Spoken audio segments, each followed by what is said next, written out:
जय हिंद दोस्तों। आज हम लोग रेलवे एग्ज़ाम के लिए या साइंस की दूसरी क्लास लेकर के आए हैं। साइंस की पहली क्लास रेलवे एग्ज़ाम की प्लेलिस्ट बना दी है चैनल पे, वहाँ जा कर के देख लीजिए, अपलोड कर दी गई है। या दूसरी क्लास है, हम लोग बारी बारी से टॉपिक और सब्जेक्ट के अकॉर्डिंग कवर करेंगे। दोस्तों, पहली क्लास में हमने रक्त पढ़ाया था और उसकी वीडियो क्लास आप प्ले लिस्ट में जाकर के देख लीजिएगा।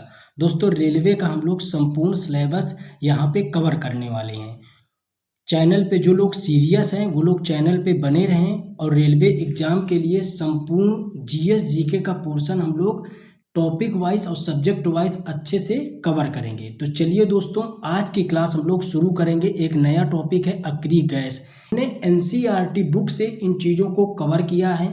साथ में previous year question paper NTPC, group D, RPF, ALP और टेक्नीशियन जैसे एग्जामों के प्रीवियस ईयर क्वेश्चन पेपर का एनालिसिस किया है और उनसे क्वेश्चन निकाल करके टॉपिक वाइज यहाँ पे सबमिट करे हैं।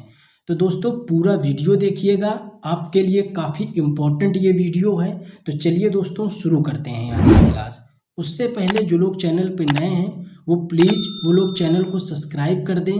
वीडियो पसंद आए तो वीडियो को लाइक करें और शेयर प्लीज़ एक बार कम से कम शेयर जरूर करें। तो चलिए शुरू करते हैं। देखते हैं सबसे पहले अक्री गैस या नोबल गैस क्या होती हैं। तो परिभाषा देख लेते हैं। नोबल गैस किसे कहते हैं? तो इन तत्वों की संयोजी कक्षा में कोई भी मुक्त इलेक्ट्रॉन नहीं पाया जाता है, जिसकी वजह से वो कभी भी रासायनिक बंध नहीं बनाते हैं। यह तो किताबी परिभाषा हो गई, लेकिन अगर आपको अपने शब्दों में समझाना हो किसी को तो किस तरीके से बताओगे? तो डायरेक्ट उससे कह सकते हो कि अक्रिय गैसें उन गैसों को कहा जाता है जो साधारण रासायनिक अपक्रियाओं में भाग नहीं लेती हैं या सदा ही मुक्त अवस्था में पाई जाती हैं, उन्हें हम लोग अक्रिय गैस कहते हैं। तो ये चीज़ आप अच्छे से समझ गए होंगे। अक्रिय गैस की खोज किसने करी? तो रैले और रैमजे जी ने इनकी खोज करी थी। इनकी संख्या की बात करें तो इनकी संख्या कितनी है? तो इनकी संख्या, मानक संख्या अभी कितनी है? 6 है। मेंडलीव की आवर्त सारणी में इनकी संख्या देखेंगे तो 6 है, लेकिन जो आधुनिक आवर्त सारणी आई उसमें इनकी संख्या 7 बताई जाती है। तो इस क्वेश्चन को आप अच्छे से दिमाग लगा करके सॉल्व करिएगा। अगर संख्या की बात कर रहा है कि संख्या कितनी है तो आप 6 टिक करिएगा। अगर किसी विशेष परिस्थिति से क्वेश्चन पूछता है कि आधुनिक आवर्त सारणी में इनकी संख्या कितनी है तो आप टिक करेंगे 7 है। ठीक है, अब आगे हम लोग देख लेते हैं। इसी के आगे हम लोग देखते हैं कि इनके अन्य नाम क्या हैं, कि अक्रिय गैसें हैं या नोबल गैस हैं, इनको अन्य नामों से कैसे जानते हैं। तो देखो, एक तो इसका नाम है अक्रिय गैस, दूसरा नाम है मुक्त गैस यानी फ्री गैस, तीसरा नाम है जीरो गैस यानी कोई भी वैलेंस इसमें नहीं होता है, और इसी को उत्कृष्ट गैस कहते हैं, इसी को स्टेबल गैस कहते हैं। ये लिखा गलत है, स्टेबल गैस कहते हैं, इसी को जीरो वैलेंट गैस कहते हैं और दुर्लभ गैस कहते हैं। तो जो एग्जाम में पूछा जाता है या तो आपसे उत्कृष्ट गैस पूछता है या अक्रिय गैस या फिर दुर्लभ गैस से ज़्यादातर क्वेश्चन फ्रेम करता है। देखो दोस्तों, अगर आप वास्तव में रेलवे एग्जाम को लेकर के सीरियस हो तो आप पूरा टॉपिक अच्छे से पढ़ो, उसका नोट्स बना लो। नोट्स बनाने के बाद फिर उस टॉपिक से related MCQ, practice set, test paper कहीं से, गूगल से, कहीं से भी आप लगाते रहो, कोई समस्या नहीं है। लेकिन पहले आपको ज़रूरत क्या है कि पहले आप उसका डिस्क्रिप्टिव चैप्टर पढ़ो अच्छे से, फिर इसके बाद ऑब्जेक्टिव पढ़ो। लेकिन यहाँ पे लोग गलतियाँ कर रहे हैं, पहले ही ऑब्जेक्टिव लगाना चालू कर देते हैं और लास्ट तक एग्जाम तक वो ऑब्जेक्टिव के ही भरोसे रहते हैं। अगर वो क्वेश्चन आया जो ऑब्जेक्टिव में आपने हल किया है तब तो ठीक है, वरना आप वहीं पे धड़ाम हो जाते हैं। तो इस तरीके की गलती ना करें, अभी समय है आपके पास। तो आप सारे चैप्टरों का पहले डिस्क्रिप्टिव से मैटर तैयार कर लो, उसको शॉर्ट नोट्स बना लो, जिस तरीके से हम यहाँ पे पढ़ा रहे हैं शॉर्ट नोट्स बना लो। इसके बाद रिवीजन करते रहो और ऑब्जेक्टिव सॉल्व करते रहो। जहाँ से उस टॉपिक के कुछ नए पॉइंट्स मिले उनको वहीं पे नोट डाउन कर लो। यही तरीका होता है एक सिलेक्शन पाने का और स्मार्ट स्टडी करने का। तो चलिए दोस्तों, आगे हम लोग देख लेते हैं। देखिए, पिछले वीडियो में हमने सिलेबस डिस्कस किया था एनटीपीसी का। इस वीडियो में हम लोग रेलवे ग्रुप डी की पीडीएफ लगा देंगे कि क्या सिलेबस और किस तरीके से क्वेश्चन पिछले साल पूछे गए हैं, तो वो भी आप डाउनलोड कर लीजिएगा। चलिए देखते हैं। नोबल गैस आवर्त सारणी में सबसे आखिरी ग्रुप 18 नंबर पे रखा गया है। ये क्वेश्चन डायरेक्ट पूछता है, इसको याद रखिएगा। किस नंबर पे है आवर्त सारणी में? तो 18वें नंबर पे है। इनकी संख्या हमने बताई 6, लेकिन आवर्त सारणी में इनको देखोगे तो कितनी है? 7 है। ये भी हमने आपको ऊपर बता दिया। अब देखो कौन सी नोबल गैसें, 6 नोबल गैसें हैं, तो कौन सी हैं 6, उनके बारे में हम आपको यहाँ पे बताते हैं। तो देखो 6 नोबल गैसों के नाम यहाँ पे हमने लिख रखे हैं, helium, neon, argon, krypton, xenon और रेडॉन। हीलियम गैस का परमाणु क्रमांक 2 है, नियॉन का 10 है, आर्गन का 18 है, 36, 54 और 86 ये क्रम से आपके लिखे हुए हैं। इसी क्रम का आपको परमाणु क्रमांक इनका याद करके जाना है। क्यों? डायरेक्ट परमाणु क्रमांक से भी क्वेश्चन रेलवे में पूछ रहा है। ठीक है। अब हीलियम गैस की मुख्य बात यह है कि सबसे क्या हल्की अक्रिय गैस है। सबसे हल्की अक्रिय गैस कौन सी है? हीलियम। लेकिन अगर आपसे पूछ ले अक्रिय ऑप्शन हटा देता और फिर पूछता कि सबसे हल्की गैस कौन सी है, तब आप क्या लगाते? तब आप हीलियम नहीं लगाते, तब आप लगाते H2। क्या है? H2। सबसे हल्की गैस अगर सिर्फ आपसे पूछे तो H2 है, लेकिन सबसे हल्की अक्रिय गैस कौन सी है? तो हीलियम है। चीज़ों को अच्छे से क्लियर करो, सस्पेंस ना रहना चाहिए। अब देख लेते हैं आर्गन के बारे में। अब इनको डिटेल में हम पढ़ाएंगे जहाँ से क्वेश्चन फ्रेम होता है। यहाँ पे आप देख लो, सबसे ज़्यादा पाई जाने वाली अक्रिय गैस कौन सी है? तो आर्गन है जो सबसे ज़्यादा पाई जाती है अक्रिय गैस। और स्ट्रेंजर गैस किसको कहते हैं? तो जीनान को स्ट्रेंजर गैस के रूप में जाना जाता है। अब देख लेते हैं कि रेडॉन के बारे में क्या है। तो यह सबसे भारी अक्रिय गैस है। देखो सबसे हल्की अक्रिय गैस हमने बताया कौन सी है? हीलियम। और सबसे भारी अक्रिय गैस कौन सी है? तो रेडॉन है। ठीक है। सबसे कम मात्रा में पाई जाने वाली अक्रिय गैस है, इसी को कहा जाता है सबसे कम मात्रा में पाई जाने वाली अक्रिय गैस। यह गैस वायुमंडल में नहीं पाई जाती है, वायुमंडल में नहीं पाई जाती है। यह बात आप समझ गए होंगे। लेकिन जब भूकंप की स्थिति पैदा होती है, जब भूकंप आने वाला होता है, तो ये गैस क्या होती है? धरातल से रिलीज होना चालू कर देती है। ठीक है, रिलीज होती है। तो इसी से इसी से वैज्ञानिकों को पता चलता है कि भूकंप आने की स्थिति है। भूकंप आने की स्थिति में ही यह गैस रिलीज होती है। इस बात को आप अच्छे से याद रखिएगा। ठीक है। भूकंप आने की स्थिति में यह गैस रिलीज होने लगती है, तो वैज्ञानिकों को यह अनुमान लगने लगता है कि भूकंप इस लोकेशन में, इस स्थिति में इतनी क्षमता से आने वाला है। तो यह गैस कभी भी वायुमंडल में स्वतंत्र रूप से नहीं पाई जाती है। ये बात आप अच्छे से याद रखिएगा। आगे हम लोग देख लेते हैं। अब एक एक गैस के बारे में हम लोग पढ़ेंगे। हीलियम। ठीक है, इनसे क्वेश्चन पूछता है। तो यह सबसे हल्की अक्रिय गैस है। और सबसे हल्की गैस कौन सी है? तो हमने अभी आपको बताया कि H2 है जो सबसे हल्की है। लेकिन अगर अक्रिय शब्द जुड़ गया है तो हीलियम है। ठीक है। यह हवाई जहाज के टायरों में भरी जाती है। कहाँ पे? हवाई जहाज के टायरों में। ऐसे ही क्वेश्चन पूछता है कि गुब्बारे में कौन सी गैस भरी जाती है, या हवाई जहाज के टायरों में कौन सी गैस भरी जाती है? तो हीलियम गैस भरी जाती है। लेकिन हवाई जहाज के टायरों में गर्मियों में N2 गैस भरी जाती है। कौन सी? N2 गैस भरी जाती है। गर्मियों में N2 गैस भरते हैं और सर्दियों में हीलियम भरते हैं। क्यों? क्योंकि जो N2 गैस होती है, यानी नाइट्रोजन जो गैस होती है, यह क्या करती है कि यह सर्दियों में जमने लगती है।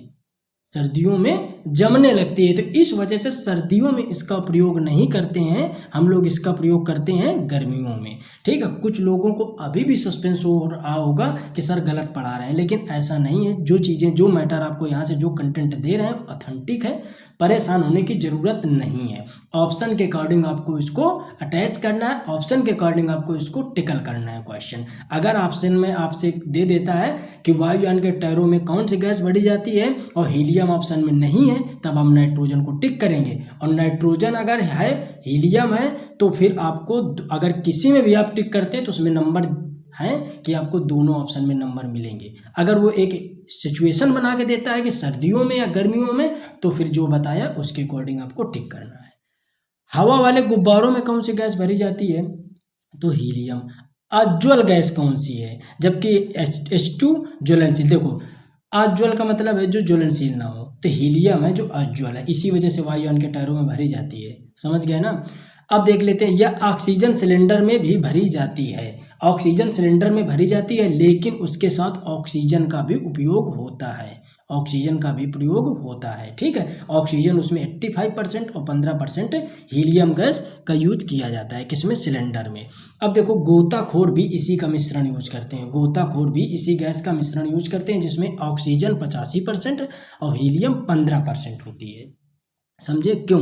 अब गोताखोर चाहे तो पूरी ऑक्सीजन का सिलेंडर ले जा सकते हैं। नॉर्मली हम लोग क्या बोलते हैं बोलचाल की भाषा में कि गोताखोर ऑक्सीजन का सिलेंडर ले जाते हैं, लेकिन ऐसा नहीं है, उसमें हीलियम का मिश्रण होता है। क्यों? क्योंकि कभी भी हम 100% ऑक्सीजन यूज नहीं कर सकते हैं, नहीं तो क्या होगा कि ग्लूकोज ज़्यादा ब्रेक डाउन होगा, जिससे एक समय ऐसा आएगा कि ऊर्जा किस रूप में बनती है, एटीपी के रूप में।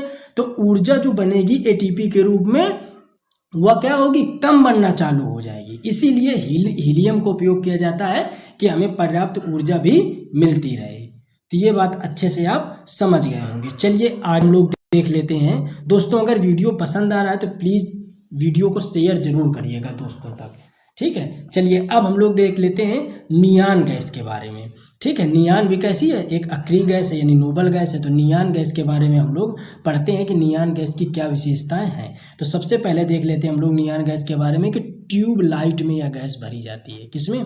ट्यूबलाइट में नियान गैस का इस्तेमाल किया जाता है और इसमें से भी मरकरी का भी उपयोग किया जाता है। तो ट्यूबलाइट में दो गैसें आती हैं, एक नियान आती है, पारद वाष्प इसी को कहा जाता है। आप लोग मरकरी के नाम से इसको ज़्यादा जानते होंगे, तो मरकरी कहा जाता है, हिंदी में इसको पारद वाष्प कहा जाता है। ठीक है, सड़क के इंडिकेटर के, यानी इंडिकेटर का मतलब सूचक के रूप में, जो सड़क के किनारे आप लोग जब रात में जाते हो देखते होगे, आप लोग अब बाइक या 4 व्हीलर की लाइट जलाते होगे तो सड़क के किनारे कुछ इंडिकेटर लगे होते हैं। ठीक है, तो उन पे जो गैस होती है उनमें कोटिंग किस चीज़ की होती है, तो नियान गैस की कोटिंग की जाती है। ठीक है, ताकि वो हमें महसूस होते हैं कि वो जल रहे हैं, लेकिन वो जल नहीं रहे होते हैं। ठीक है, एयरपोर्ट में इंडिकेटर के रूप में, जो एयरपोर्ट में इंडिकेटर बनाए जाते हैं उनमें भी नियान गैस की कोटिंग करी जाती है। खतरनाक सिग्नल बनाने में जो लाल कलर का लिखा होता है डेंजरस या फिर डेंजर या खतरा है, तो उसमें जो सिग्नल बनाए जाते हैं तो उसमें भी किसकी प्रयोग किया जाता है, तो नियान गैस का उसमें भी कोटिंग करी जाती है।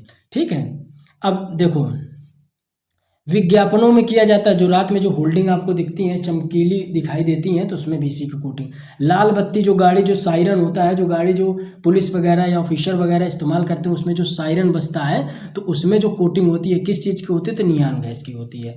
पुलिस के सायरन में, एम्बुलेंस, इन सभी में किसकी कोटिंग होती है, तो नियान गैस की कोटिंग होती है। खूब क्वेश्चन आते हैं, बिल्कुल सीरियल से इसी क्रम में आप इसको नोट करिएगा, बहुत इंपॉर्टेंट है। शॉर्ट नोट्स के तरीके से हमने आपको ये चीज़ें कवर करने की कोशिश करी है। चलिए आगे हम लोग देखते हैं आर्गन गैस के बारे में।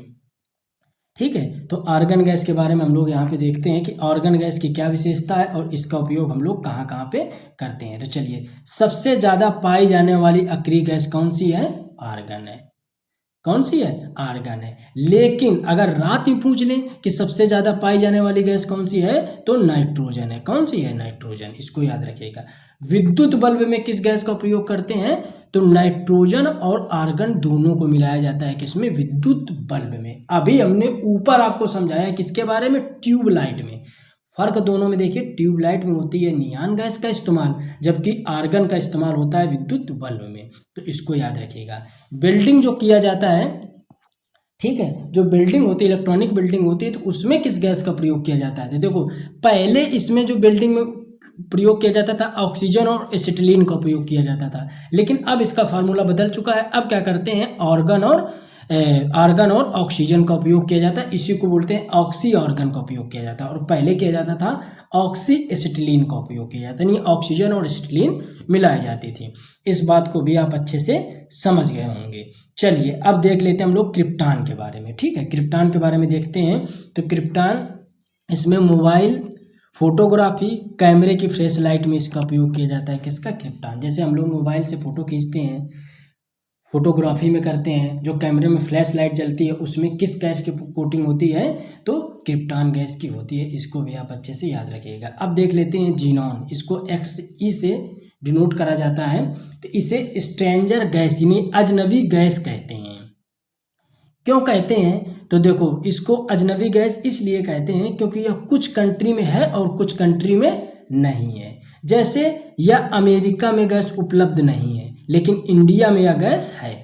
इंडिया में यह गैस है, इसलिए से इसे अजनबी गैस के नाम से भी जानते हैं। गाड़ियों में इंडिकेटर के रूप में भी इसका इस्तेमाल किया जाता है। ठीक है, गाड़ियों में जब ब्रेक लगाते हैं तो ब्रेक लगाने में जो लाइट जलती है तो वो कौन सी होती है, जीनॉन गैस होती है। ठीक है, उसकी कोडिंग इसमें की जाती है। तो दोस्तों आई होप ये चीज़ें आप बहुत अच्छे से समझ पाए होंगे।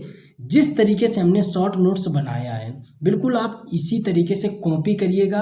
वीडियो को रोक करके आप स्क्रीनशॉट ले लीजिए या फिर आप वीडियो रोक करके आप नोट्स तैयार कर लीजिए। आप किसी भी हालत में शॉर्ट नोट्स बनाते जाइए।